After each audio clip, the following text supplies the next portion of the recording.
Hello, Shri Swami Samarth. आज आपण पाहणार आहोत सुंठोडा कसा बनवायचा आहे तो. कारण आज श्रीकृष्ण जन्म असल्यामुळे आपल्याला प्रसादामध्ये सुंठोडा बनवायचा असतो.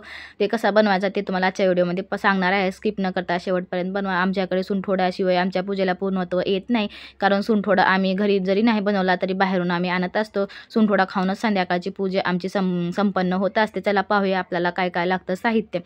साहित्यामध्ये लागतं आपल्याला असे भाजलेले खोबरं घ्यायचे, आपल्याला खिसून बारीक करून भाजून घ्यायचे. ते कसे भाजायचे मी तुम्हाला सांगते. आणि सुंठ, इलायची, साखर घ्यायची आणि खोबरं आपल्याला छान असे कुरकुरीत होईपर्यंत आपल्याला गॅसवर मंद आचेवर चांगलं असं भाजून घ्यायचं आहे. भाजल्याच्या नंतर तुम्हाला जर बारीक हवे असेल तर तुम्ही हाताने छान असं चोळून बारीक करू शकता किंवा असेच जरी ठेवले तरी चालते. छान असे मी भाजून घेते. भाजल्याच्या नंतर आपल्याला स्टोअर करायला सोपं जातं. स्टोअर करून ठेवायचं.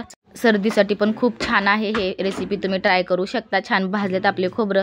आता मी साखर घेते, एक अर्धी वाटी साखर आणि 3 इलायच्या घेते. त्यांना पण आपल्याला बारीक करायचं असतं.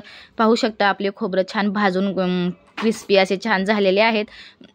आणि आपल्याला सुंठोडा आता बारीक करून घ्यायचा आहे. कारण सुंठ बारीक करून घ्यायचा आहे. सुंठ आपण मिक्सरच्या याच्यामध्ये टाकून भांड्यामध्ये बारीक करून घेऊया.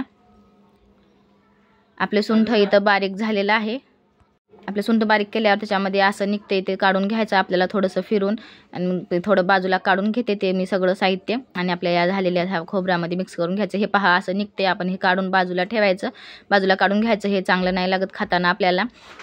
खोबरं जे भाजलेले होते मी त्याच्यामध्येच आपल्याला मी सुंठ जे बारीक केलेले आहे ते काढून घेते. त्याच्यानंतर थोडं साखर आणि इलायची एकत्रच बारीक करते, कारण इलायची बारीक होत नाही. आता हे सगळं आपलं एकत्र झालं आहे. आता मी छान असं मिक्स करून घेतलं आहे.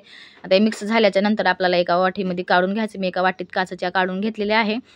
आपला प्रसाद इथं रेडी आहे. ही रेसिपी तुम्ही आज संध्याकाळी ट्राय करू शकता.